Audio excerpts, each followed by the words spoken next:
to Canberra Metalheads. This is episode 81. I think this is the 4th year we've been running the show as well. So we're closing in on the end of the 4th year.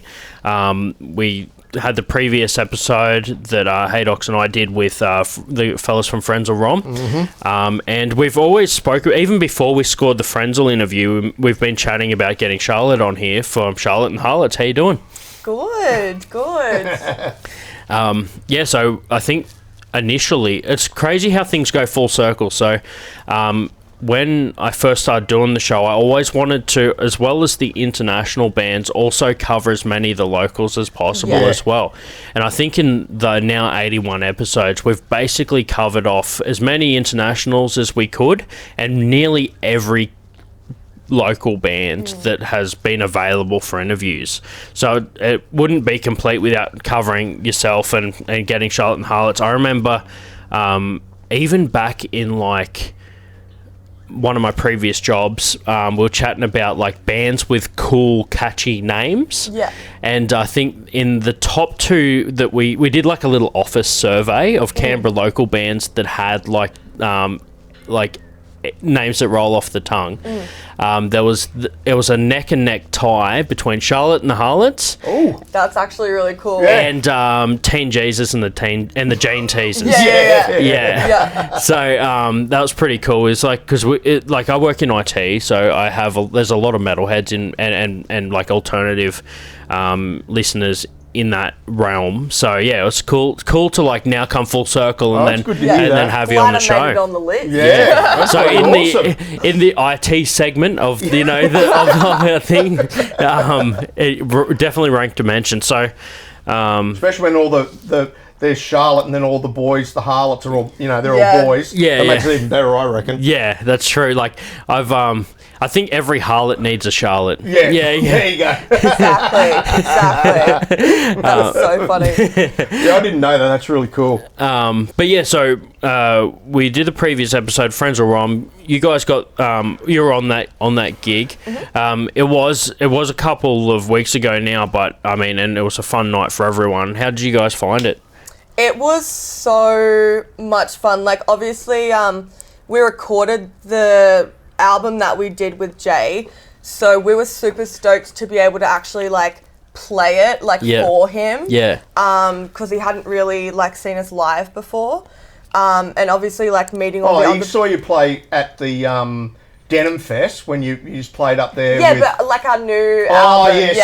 The one that he recorded. Where's Denim Fest at? I think that was at the Marrickville Bolo. Yeah. We do. They should bring it to does one every year. Dude, they should bring it to Denny, the Denny Denim Fest. Yeah. Well, it's all Fuck the like Ute Master Jugend.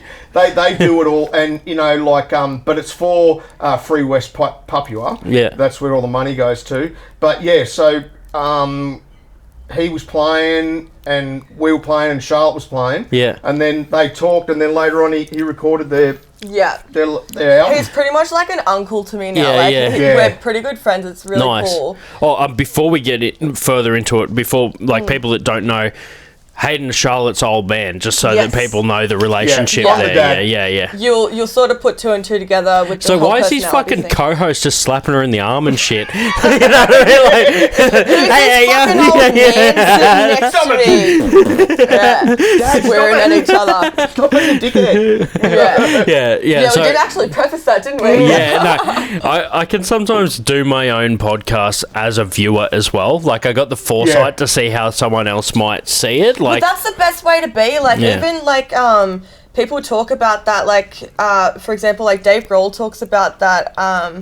Being a musician and like understanding your fans and stuff because you're a fan yourself. Like, you have to be able to see both sides of things. It's such a cocky way to say it, but it's true for me. Like, as much as cocky as and egotistical as this sounds, Kanye has a thing that he says, and he's renowned for being insane, right? Yeah. But he has a thing, is like, the worst thing is I'll never be able to watch one of my own shows. Yeah. But it's true. It's true. I feel that way sometimes. It's like, I want to be able to kind of like, obviously you see videos, but I want to feel what the crowd feels so I can sort of improve or like change something or just sort of like feel it. And that's the other thing too, I think a lot of bands forget, and I've been in bands since the early 90s, is that, yeah, they might fucking hate the song that they're playing, right? Because they've played it a million times, but it's not about you. Yeah. The people out the front there buy your records, buy your shirts, share them and everything like that. So if you've played that song a million times,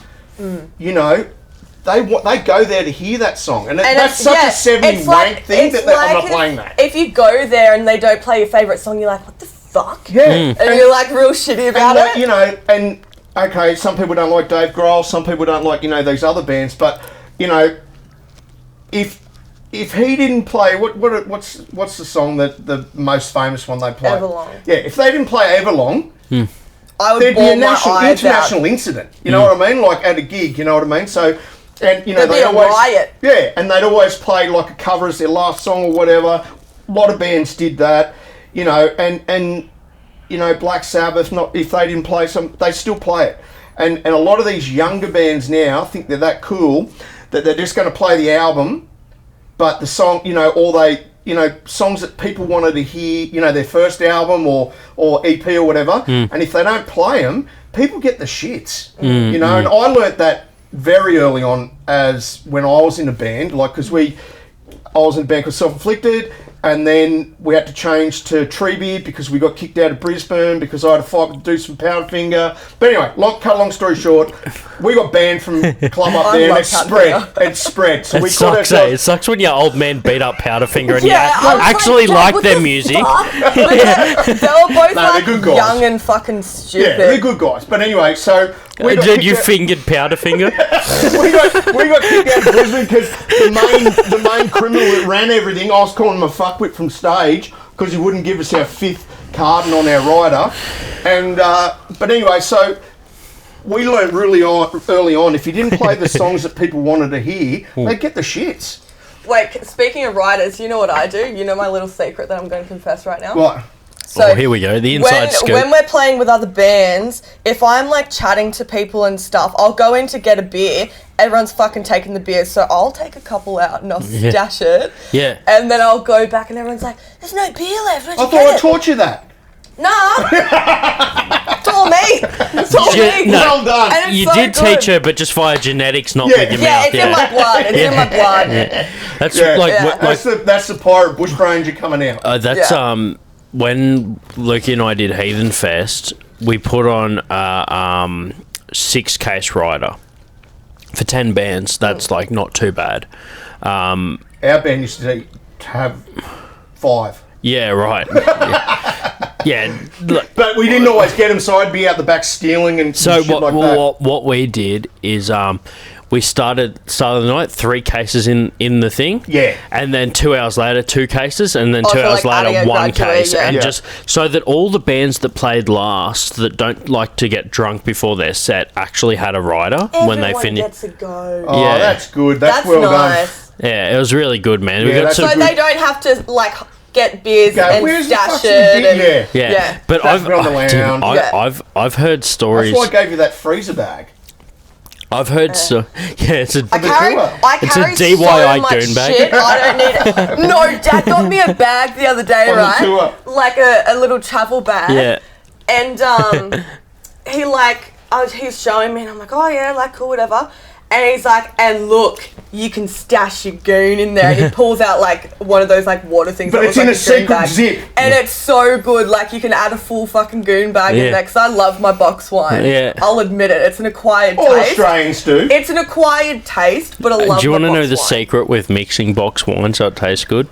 It already better. tastes good. Okay. Orange juice. For those of you that aren't fucking Charlottes or Harlots, the secret was, because I worked at Woolies, I learnt this from working the fridge section on Friday nights and wondered why we always sold out this one particular item. Do you know the concentrate that you use to make up juice. It's like a home brand fucking, looks like it's like a 300 ml, in like a tin? in like a mini milk jug. Oh yeah. You put that to like 2 liters of water, and it makes it like a tropical juice and shit. Like Tang. Yes, but water already liquid. Yeah, right. Yep. So you get your goon bag and you get one of those, 1 to 4 liters of goon, and it just makes it like taste like a tropical fucking fruity elixir. Yeah. I might be polite and get that for my friends that come over, so they don't have to deal with my box line. We used to when we. The best one is the it's passion fruit and orange. It makes it taste like tropical. Cool. Yeah. We used to drink when we couldn't afford Coopers. We would drink Passion Pop. Yeah. Oh, that's good. And we actually had a song about Passion Pop, and one of the lyrics is $1.95 for a permanent smile. That's how. And when it went up to $2.50, sounds like an ad. When it went up to $2.50, we nearly lost our shit. Yeah. Like, that was like, hey, come on, that's a cheeseburger. Yeah, You're taking away from me. Yeah. So that's how much. That's all it was back then. Spew Mandy and Passion Pop was $1.95. Spew what? Spew Mandy. That's what it made you do. Spew. We were chatting before. I forgot to try and keep it on track. We got to. I got to try and steer it as best I can. As much as I love the fucking stories and shit. We were chatting before about the previous episode, Friends with Rom. You guys did the support before you. So you said that it was good to be able to perform live the recording you did. And did you get a chance to chat to Jay as well? 100%. Like after the shows, everyone sort of, especially in Gingerbine, we went to the bar and stuff afterwards. We were chatting till 5 a.m. till the birds started coming up. I left them up there. I said, look, I'm going to bed because I'd had the operation, and I'm glad I did because my son was mucking up with them. We really bonded. Charles was talking with him for ages. I really learned a lot from him and really confided in him about he's such a cool guy. Just being a musician and what I've learned so far and things I needed advice on. And he was just so cool. It was literally just talking to someone at a family barbecue. He's just the chillest fucking dude. I've got nothing bad to say about him. They say never meet your heroes, but when you meet someone that you really respect, especially music and from old school, when you meet them and they're cool people, it's a good thing. And you found that through the support you've done. All of the supports we've done, especially with the older sort of bands and guys that have been around for a while. I sort of thought at first, or maybe they're just being nice to me Turbo Belka, because they're dad's mates or whatever, but they genuinely are really good guys that make me feel comfortable and answer any questions that I have, and have always had really good feedback. And they like your music. And they do. They're not going to put a shit band on. Like my music, and it's really encouraging. I feel we sort of. I'm not sure if it's the kind of music that we play or maybe the old school sort of attitude that we have, but I find that a lot of the younger crowd maybe don't really get us as much. So it's really cool to earn that respect from the legends. Well, you don't wear your guitars high enough, Charlotte. You've got your guitar down where Blackie's got it, or Jasper maybe a bit higher. Jasper has his bass down to his knees. I watched a video online. Fieldy from Korn. It was down to his knees. Have you seen any of the live videos of Korn, Fieldy from Korn? Yeah. The reason Ray Hahn used to have a chain as a strap on his bare skin, and he'd hang it down he'd have it nearly to the floor, he was just and then you're why do I have that hunchback? What the fuck? Well, that comes from the Ramones and that, but turned him into the guitarist from Notre Dame. But hunchback. The thing with it is, Charlotte, you wear your guitars down. You guys you've grown up with that punk rock and that. Your name's not Tarquin. I think they also respect me because I carry my own gear. I'm polite to people. I'm not just up yourself. Oh, do this, do that. I can't do this. Do it for me. They respect me because I'm putting in the work for it, and they can obviously see that. I'm going to piss a lot of people off here by doing this, and actually I could do that for Australia. So I'm glad I'm going to do it. Your name's not Tarquin. You don't wear your guitars up and go up here. You know what I mean? So, you stand up, and plus you have fun. You get your crowd involved, And for that one night, they're part of Charlotte and the Harlots, and that's a big thing that has been lost, I believe. Yeah. In music today, there's too many people up there that think they're rock stars instead of, you know, the fun thing, the do-it-yourself of like Fugazi and all those bands and the Australian bands like the Hard-Ons and you know, God and, you know, Tumbleweed, and when they were Proton Energy Pills, everyone did it for themselves. They brought their friends along, and then, they got bigger and bigger and bigger, but they still had that connection with fans where the fan could come up and say to them, hey, can I buy you a beer?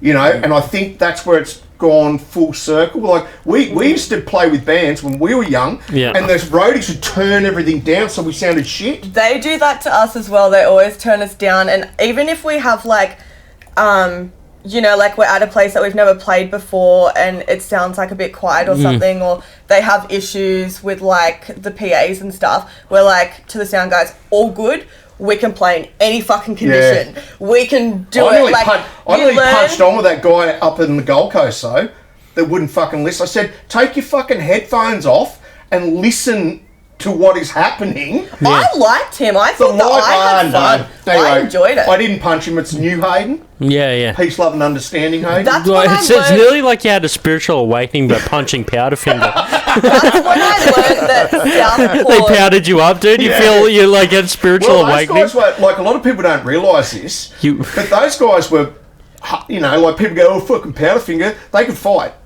Like, they came from, you know, parts of Brisbane in the suburbs and shit like that. Yeah. Well, I'll give them that. It's also the bloody era you're in. Like, people are just wild. Yeah, well, back then, bands, unless you were mates with other bands, but it was, you were like a gang. Yeah. Do you know what I mean? Like, that was your gang against other, and we soon learned that, you know, it doesn't have to be like that. The shaman's just like, you first need to punch Powderfinger before you reach enlightenment. But, like, in Canberra, what I loved about Canberra, even in the 80s and 90s, was the bands were all friends. Yeah. And everyone, you know, were either in each other's bands or they lived with each other. And I hadn't seen that because where I come from, everyone, like, you know, you'd say good day to them, but you were against that band. Sort of thing. Like, you know a bit what I of mean? competition. Yeah, you were like competition. Whereas here, it's not like that in Canberra. And that's, a lot of people a lot of new crew don't realise that was back in the 90s, and that was so rare in the 80s and 90s, where bands like Metal for the Brain and all that, where bands were actually helping each other and they were in each other's bands, and I'd never seen that before. Yeah. Like, if you played guitar up there, you weren't going to play drums in another band. Yeah, okay. You were a guitarist. Yeah. Whereas here, like, Charlotte can play drums, she can play guitar, you know, the drummer in her band, he can play like all instruments. Everything. Like, he's a multi-instrumentalist. He's a musical genius. Yeah, and what we don't get, a lot of people don't realise is that's not a normal thing. And it is now, but in other parts of Australia. But in Canberra, it was always like this. You know, like Adam from Alchemist, who, you know, is going to record our Sonic Druid album, the Jenkins Family Band. Like, he was an Alchemist, but they, you know, they all, like, his wife was in Pod People, and you know what I mean? So it was all sort of, that's what I love about Canberra. It sort of goes around. Now, we've performed on the same stage that isn't the basement, and there's a reason I know why, because I have done comedy at the Polish White Eagle Club. I love that place. And it's so much great fun. stage. I was hanging out in the green room, and I seen a Charlotte and the Harlots sticker on the fridge. In the green room. And I was just like, I know that. I'll tell you a funny fucking story about that crowd, though. There, that's actually Dan's rug. Oh, really? That was from, like, our band room. I don't know why we didn't pick it up, but it's been in there for ages. It's got, like, his writing on it and everything. Yeah, it's so funny. Yeah, no, it's a weird little room, but you packed it out on the last show of the tour, didn't you? Yeah, we sold it out. Yeah. Also, be careful, you get locked in that toilet. I've learnt that. Oh, yeah, so one of the comedians, they said, like, you can use that bathroom, but just don't shit in there. And he's just like, yeah, okay, no worries. And then as soon as that person walks out, he just went and shit in there, dude. And we were just all sitting in there like, what the fuck, dude? And then he comes out and we had to all pretend that we didn't just know what happened. So we're just sitting there. That's so awkward. So we're just, and you know how tight that room is, right? Yeah. So you may as well be in there with him. It's like so Breathing fucking the tight. fumes Like, in, yeah. like you're just sitting. I know what you ate. You're just literally sitting there like, all right, now I need to try and be funny after that experience. Yeah, what's that smell? Yeah, exactly. Like, Smells like a dead old man. yeah, it's like you want to laugh. Then he went and died on stage too. Like with your eyes leaking from the fumes. For once, we'd prefer to smell his fucking shit than watch his comedy. We're just sitting there like, well, I actually His verbal shit. I thought that shit would be the worst thing you did all night, but it's all good. It's like that camaraderie that we all have, like you were saying before. So different venues, different crowds and that sort of stuff. How do you find Canberra versus, well, at least Basement versus other venues or other? You've got interstate gigs as well. Yeah. How South do you? Australia. Yeah. How Melbourne. do you find it changes amongst the different spots? Like in Canberra or just generally Canberra everywhere? compared to everywhere else? Yeah. As well. Is it like if you were put out in front of a crowd without knowing the venue, just in front, would you be able to tell whether that was like not from Canberra, like the way the audience reacts? I mean, yes, actually. I've noticed that in different states, like, people have different energy. Yeah. And they'll stand back, won't they? Yeah, like, we all have, like, a similar, like, fan base, obviously, the same kind of people. Yeah. But I've noticed, like, in Sydney and Adelaide especially, they're, like, super hypo and, like, they really love our stuff.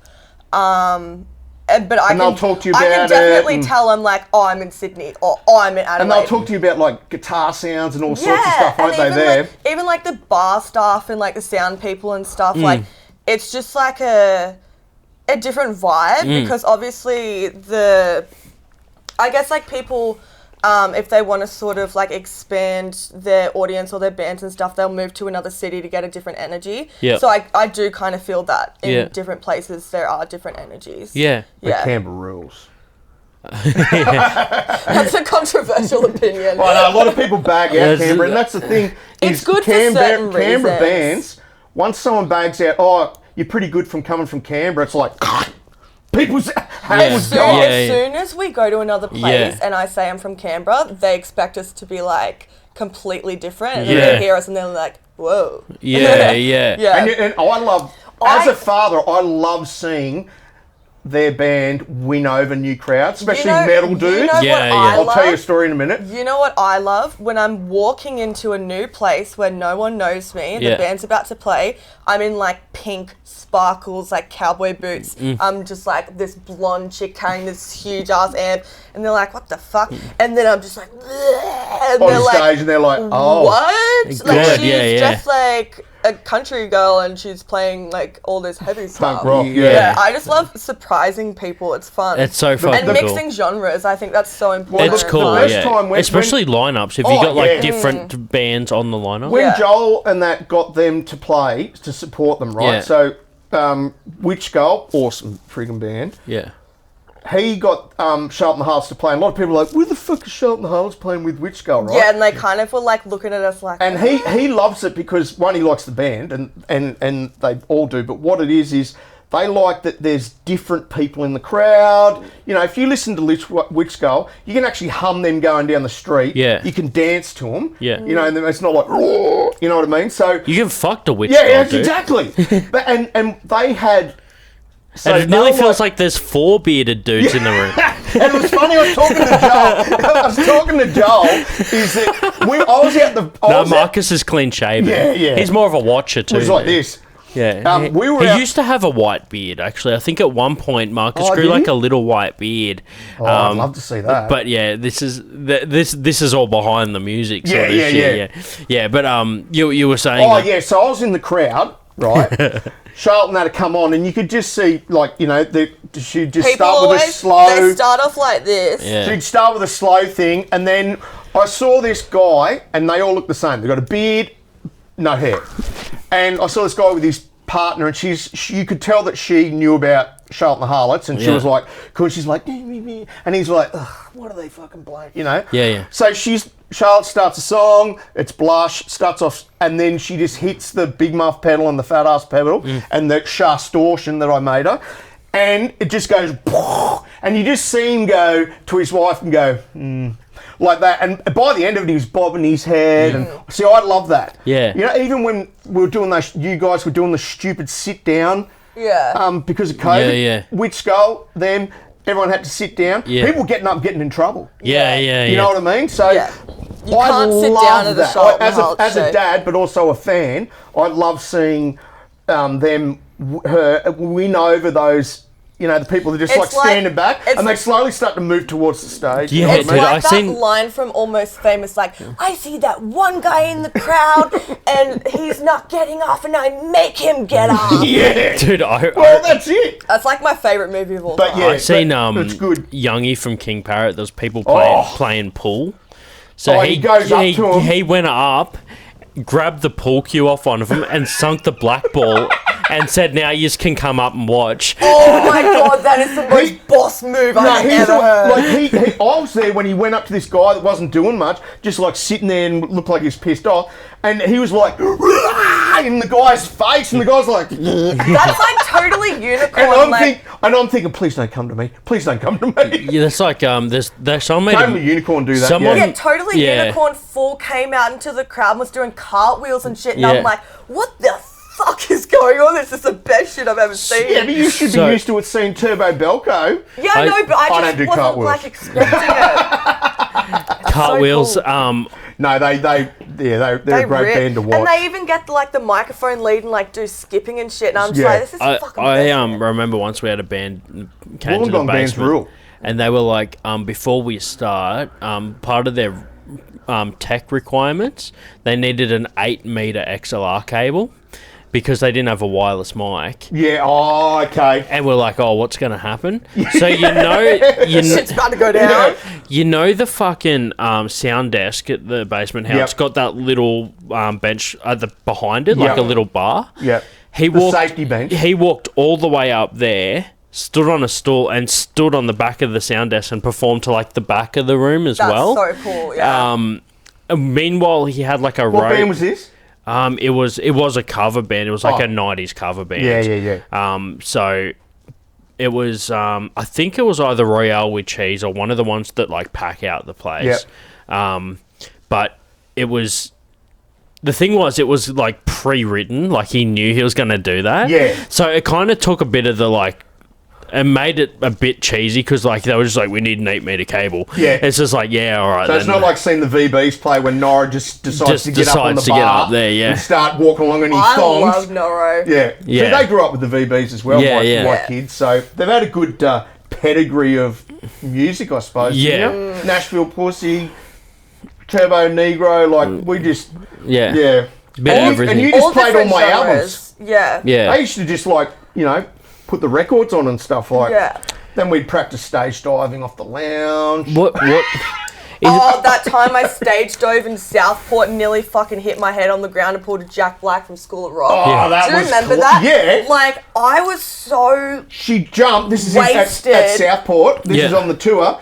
She jumped off, right, into I these was people. so drunk, I was just like, let's fucking go. And this is on the birthday. Her head was like just like, near the I ground. like would die. And all these guys have grabbed her and chicks have grabbed her and like sort of just went, whoa, put her back on the stage. And I just thought, I didn't even notice it was bad until someone showed me a video and I'm like, oh my fucking God. If she'd hit the floor, man. I would have died. It was bad news. Well, you would have lost a tooth at least. Talking of Jack Black stage dive, I did that with Youngie from King Parrot. So when that same era, like early, it was probably even the same gig, he jumped off the stage, everyone clears out, I think I'm surrounded by people, I go to grab him thinking that I've got like support from everyone else. Oh no. And I grab him by the legs. Yeah. and he just like an NRL flops over my shoulders, so I'm just spinning around in the mosh with him just flopped over my shoulder, still singing, and he's just like, and I'm just spinning around. So I go up to the bar and just sit him on the bar. I'm like, what do you want? And he's like, I don't drink. So I just grabbed him and took him back.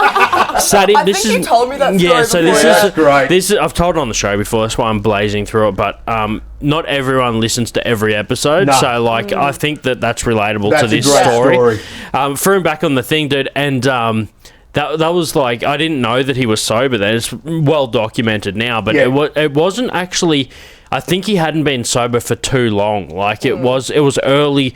It was when King Parrot was like, you could still see King Parrot for $10. You know, like I've got. I was probably at that show. Yeah, well, actually, I've got the poster here somewhere. I'll show you guys after, but I've got a few posters here in the shed from, like, I keep a lot of posters, but I frame the ones which were, like, I remember, like, that was at the time, that was a pinnacle. Like, but yeah, it's good to keep, I think it can get out of control. You just end up having fucking heaps of posters, but I try to make an effort to keep the ones that I had remember. So many because we supported a lot of bands, and probably the pinnacle for us was supporting Fugazi. But the thing was, I had all this memorabilia, like so much stuff, and then I had a partner that put it all out on the lawn and burned it. So yeah, good times. I'd love to see her again one day. That was before she hit me in the head with the cricket bat. Fuck. Yeah. I mean, at least she kept it Australian. Exactly. But yeah, it would have been bad if it was a baseball bat. Baseball bat, yeah. Now, here's a question that would be cool, I figured, because we've got Hayden here and everything like that. For both of you, what's it like? So first up, has there ever been any bands that you both have supported and now, like, so originally you've supported them and then now you've supported them? What's Can I it tell like? you that story? Yeah, what's that like? I always wanted to be in a band when I was a teenager. Yep. And I loved the Hard-Ons, bands like the Hard-Ons, Stupids, God, Bored, all those sort of bands, right? Thrust, which is an awesome Gold Coast band. And I wanted to be in a band. So I went and saw the Hard-Ons at the Patch. I'd already seen them down here at the Civic Youth Club, and they played the Stupids and that. But anyway, so I went up to Blackie after the show, because back then, if you saw them walking in the street, it was like, you know, like that, you know, that was, because they were like heroes, Lime Spiders and that. But yeah, Blackie, I went up to Blackie, there was Cash and Ray. Ray talked to me as well, but I said to Blackie, Blackie, I really want to start a band. I was 16, maybe 17, 16. I said, I really want to start a band, I just don't know how to do it. He goes, just do it. I said, yeah, but I can't play any instruments. He just goes, we couldn't all play either. So what we did is we grew together, and I thought, oh, fuck. So the next time they came, we supported them as Self-Inflicted. So that was a year later, we supported them as Self-Inflicted. We were like young, and I think I was 17 then, and I just thought, fuck. And he was so, he shared everything. He was so given with his time and everything. I thought to myself, if I ever play in a band, I'm going to be like him and them, how they were to their fans, if they haven't got fans, whatever. But just encouraging people, right? Yeah. So I always wanted to be like a musician. Obviously, it was like the only thing I really felt good at. Yeah. And obviously, I'd seen like Dad do it. Yeah. And we did that like as kids and stuff. But I remember hearing Hard-Ons for the first time, and I was like, oh my God, it's rock and roll, but they sing about love? Yeah. Like, you can do that? Yeah. Like, it was just so cool. Like, and it was I was punk like, rock with just that cool, yeah, you know, and it's catchy. And I was like, if I'm ever in a band, I want to be like Hard-On. Yeah. Like, I want to be like that. And then Blackie, like, again, he supported me so much. Like, tell them about when I took you down to see them at the hall. Yeah. And that was the first time you got to talk to them. I was a bit young to remember exactly. Yeah, but remember he said, what do you want to hear? He pointed to Charlotte, and he said, what do you want to hear? And she goes, suck and swallow, like that. And he goes, oh no, this is a family-friendly show. Yeah, and I didn't know what that was. She said, could you play Girl in the Sweater? Right, he knew that my kids, they hadn't played it for years and years and years. Yeah. Murray probably didn't even know. He said to Murray, do you know it? He goes, yeah, they played it. Fuck yeah. And that was at the hall in on the way down the coast. What's it called? like Murray Bateman and Braidwood. Yeah. Braidwood Hall. We drove down there, and before the show, he talked to them all and everything like that. And when we were driving home, Charlotte said, "Dad, that's what I want to do." Yeah. And I said, "Really?" And she said, "Yeah, her birthday was coming up, and I got her first electric guitar, and the rest is history." And they were so cool taking photos at the end with you guys. And every time we play in Sydney, like, Blackie's always there. Yeah. Always there. But he supported you guys heaps, didn't he? Getting you to play. Ray as well. Yeah. And he, like, wrote me, like, a letter and stuff and, like, signed stuff for me. Yeah. And, he's a really good guy. But they all are. And I'll always say this, and it's controversial, but... I love that they're called the Harlots and everything, but if they were called a different name that wasn't so controversial and they got hammered by back in the day, like all this sort of stuff, the funniest one was when people were saying they were Nazis and they're totally multicultural. That, like, if they had a different name, they would have been huge. Yeah. Like, I mean, bigger than, I know they're bigger around the world, but like, they would have been, we had Rat Cat that went like crazy. Rat Cat stole their shit. I reckon. Well, the thing is, there's been a few bands over the years that had like controversial names, and sometimes... Well, even people think our name's controversial, and I'm like... Well, controversial... You got hassled because of the harlot part, didn't you? Yeah, well, like, things... What's considered controversial changes? Like, Hard On wouldn't be considered fucking as Not controversial now, No. But even, like, if you go back far enough, like, Queen cop shit because they were called Queen. Yeah. Like, and God in Melbourne cop shit because they were called God. And now you get bands that are called, like, fucking Aborted and shit like that, you know what I mean? Like, and they use it to try to get... a reaction and stuff like that. But I'll tell you just one thing back to the Hard On. First time I ever saw her play with the Hard Ons. Yeah. When, and then Blackie said something nice to me about it, I had tears in my eyes. Yeah. Like, he grabbed me and said, I bet you're fucking proud, H, and I was like... And I was emotional because I know that, like, Dad had supported them as well, and it was like a full circle moment. Yeah. Yeah, that was a great night, wasn't it? Yeah. And when Tim Rogers... On the last time they supported him, when he goes, and Charlotte and Harlot, you little punks, I look forward to supporting you in 2 years' time. Yeah. And I thought that was classic, wasn't it? Yeah, that he said that. Well, we had that moment with Friends of Ron where I was like, what's it feel like to support, for supports and that sort of shit. So it was like a good moment for that one. But there was a story that I actually, that you told me, which I wanted to bring up on the show. Now, you can clear this up if it's true or not, but... Here we go. Hayden told me that there might have been a photo in your guitar case that he'd planted there. Was that a thing? Like before the... photo or a letter? A photo. There's a letter thing as well, but the photo of me and Jeff when I said...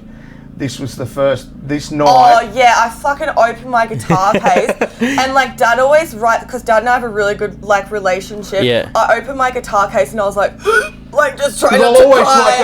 write a little note or something. But what it was a photo of me and our bass player. Yeah. Together. Yeah. And we were like 16 or 17. It even makes me want to cry now. I was just like, oh my God. It was the first night that we... were about to go and support the Hard-Ons. Yeah. But back then they had we'd do an all-ages show in the afternoon and then the night show. And it was the first time we were going to go play with the Hard-Ons, and the first night that she supported the Hard-Ons, I put it in there and wrote on the back about it. Fuck yeah. Yeah, it was pretty special. What a Even man. then I've still got that photo. Yeah. I think that's the special part, the bit that you still have it, you know what I mean? Like, the problem the bass is... player's mum printed it out for me. That's rad, man. It's like... It's one of those things, though, like, over the years, sometimes you don't think the significance of something at the time. Yeah. You know what I mean? Like, the amount I of, would like... have taken way more photos. The amount of... See, I'm aware of that now, and I'm glad that, like, because as I always get tell older... you about... Yeah, we have digital losing now, it's shit, easier, but... I like the amount of posters I've missed out on. Like, my brother Lukey's been really good at keeping everything. Like, he got stuff signed from, like, bands that, like, aren't ever going to come back to Australia just because they are too big now. Yeah. You know what I mean? Like, it's that always sucks. It sucks. And they're in between bands, aren't they? They can't fill a stadium, but they can. Yeah. They're too big for like a bar, but not big enough for a stadium. Yeah. You know what I mean? Australia's got that problem. Yeah, we get it with comedy as well. Yeah. But Now, we'll close on this one, being the final question, because it might run a little bit over. But this is But question. we need to talk about Sonic Druid. Yeah. Well. Okay. Well. we need to talk about every Australian band, and then we'll close. No, that's it. No, just our new band. Yeah. So we'll close on that as a plug. But there's a question that I never really specifically asked on the show. But it's something that having Hayden on the last episode and having stuff with Hayden, it's a really fucking interesting question that is brought to the table. What's the first album you ever bought with your own money? If I'm honest, the Veronicas hooked me up. There we go. Nothing wrong with that. And that was probably the first gig I went to. That would have been probably like 2006 or 7. No, the first gig changed my life. The first gig you went to was I took you to go see You and I when they played the New Year's Eve thing. No, the Veronicas was way before that because I was like 6. Yeah. Oh, okay. Yeah. Well, that's a good first show to go to, is the Veronicas. Yeah, I still have the T-shirt. I wear it all the time. Oh, fuck yeah, that's cool. That's awesome. Mine was Skyhooks. Yeah, mine was Cradle of Filth, Damnation in a Day. Yeah, that's a bit better, isn't it? Damnation in a Day, and I didn't buy it from the CD store. I bought it off my brother, who bought it from fucking Sanity, because, and I didn't buy it with. I bought posters with my money and then swapped the posters for the CD. So before do you remember those poster booklets that used to have like a bunch of different? So there was a thing called like Heavy Metal Poster or something. It was like a magazine, and what you'd do is you'd unfold the metal, unstaple it, and then open it up, and there'd be all these posters in there. Even Kiss had them. Yeah, I'd buy them. So and I would just plaster my fucking room with these posters. Even if it was a band that I was like, oh, I guess they're okay, and I had like a spot, I would do that. And I would just like, if there was like a better band, I'd pull that one down and put it up. We used to do that in the toilet, didn't we? The problem was they would put the poster on the back of another one. So if there was like 2 cool ones, you're like, fuck, who do I choose? And then you like flip between the 2. Yeah. So, but then when my brother and sisters were angry at me, they used to rip down my favourite posters. My sister ripped all my Kiss posters for the same reason. I found out a way that if you got a high resolution image, the way that my printer was at home, you could print, like, say you wanted to print it over like 8 pages or 9 pages, say like 3x3 A4 pages, it would split it up. So it'd print out number 1 and it would be like the top corner of it, and then I'd sit there and fucking cut them all out and stick it together to make it like a whole thing. Oh, cool. But the problem was you'd get to like 9 of 9 and the printer would run out of ink, so the bottom corner of the thing would like be like fucking like, it looked like a negative because there was like no black toner left. No. So you just have this like, I remember I had the album cover from Korn's See You on the Other Side. Yeah. And it was just like, it was all like bright and colourful, and then the bottom corner was just like, looked like it was like from the underworld or something. Like it was just like, it was just all fucked up. That's so classic. But yeah, that's my first album and that. But let's do plugs for anything coming up. I just want to tell you about this. Yeah. So I've told you before. Years ago, when I got cancer, blah, blah, blah, I said I wanted to make something to leave behind, you know, and then I wanted to make sure that I was totally in remission, and I got the go clear, no more hotspots, all that. So I rang up, I said to the kids, I said, we're going to make a Jenkins family band, right? We've always wanted to do it. You know, Charlotte, Hope can play. Jack is a sick guitarist, but he would never play live. He's multiple as well. He does hip hop. We've got like Jasper. We didn't have a drummer. Even William, our little bloke, he's just turned 9. 8, sorry. And everyone's going to, even Dr. Watson, right? Didn't have a drummer. So I rang up Joel and I said, Joel, I told him about it, and he said I would be, I'd be stoked to play on it. So Joel Rock and Roll from, Witch Girl, Armored Angel and that. My favourite drummer, by the way, besides Dan, is going to be playing on the Jenkins Family Band. We weren't going to call it that. We're going to call it Sonic Druid. Nice. Because, just for a bit of fun. Yeah. But, so we're going to play a couple of songs, record them, and we're going to get impressed. Fuck yeah. But there is nothing, what I wanted to say out of all of this, the proudest I have ever been in my life is playing music with my kids. Oh, fuck yeah, dude. Yeah. So I get a bit emotional about that, but yeah, that is like when I said that to Blackie, he said, fuck man, you must have it. I said, mate, the biggest thing for me is when everything's set up in my lounge room and we all play together. Yeah, yeah. But we started that when you were young, didn't we? So it's been all through your life. But to see it as I'm older, it's like, oh man. So that's why I want to record it. Yeah, but yeah. cool. Joel said, fuck yeah, I'll play on it. So I'm just so stoked. So everyone, hopefully it'll be out in December and you can have a listen to it. That's fucking awesome, man. Well, we'll be able to do that as a show in itself. Yeah, sorry, I get a bit... Oh, yeah, you're right. That's all good, man. It's fucking good shit. I'll share an emotional story for me. Not it's not like emotional as in like I'm gonna get emotional. I can just tell you this now in as a laugh. But so my missus will say to me like, are you okay? And I'm like, yeah, I'm fine. And I've never like cried in front of her or anything. We've been together for a while, and I've just never fucking showed like any more emotion than like anger. Yeah. And because that's what happens when you're a tough cunt. Yeah, exactly. So we're driving out to visit her uncles that live out of town, you know, and it's part of the last part of the family that I haven't met yet, right? And we're driving out there. And she's driving, and I'm just like scrolling on my phone, and I see that one of the bands that I interviewed on this show called Lycanthrope won the Wacken Fest support to play in Germany. They played for. I didn't play that. So they played. They played here in Canberra. They played like all over the place, and then eventually they won the support spot to represent Australia and New Zealand. And I seen them play Backroom Basement to like a decent crowd, maybe 40 people.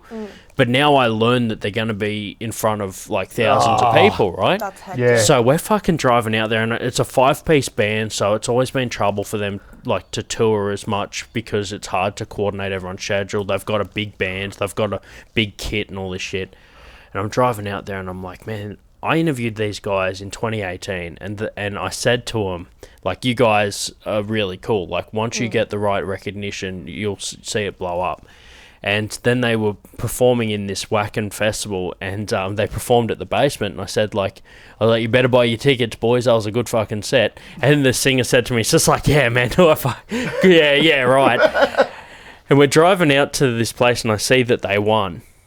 And I'm just sitting there going, like, they put in so much work to this, and I started tearing up. It's like watching your baby grow up. I love it. And my missus, you're proud, and my missus just goes like, "Are you okay?" And I'm like, "No, I'm not fucking okay."